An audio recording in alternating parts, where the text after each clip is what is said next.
তো ভাইরা আমার যে কথা বলছিলাম ওদিকে যায় না, এদিকে একটু আগে আসি।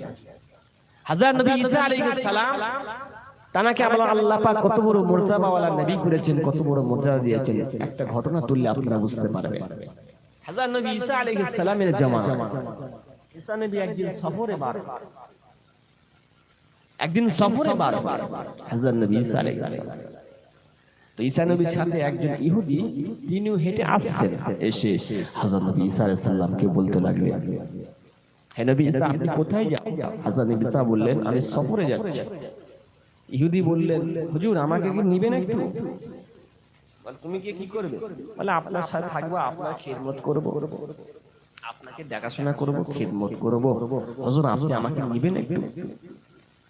হযরত নবী ঈসা আলাইহিস সালাম ওই সময়তে ইহুদির কথা শুনে ইহুদিকে নিলেন, নিয়ে এমন করে ওই সফরে দুইজনা হেঁটে হেঁটে পথ ধরে চলতে লাগলেন।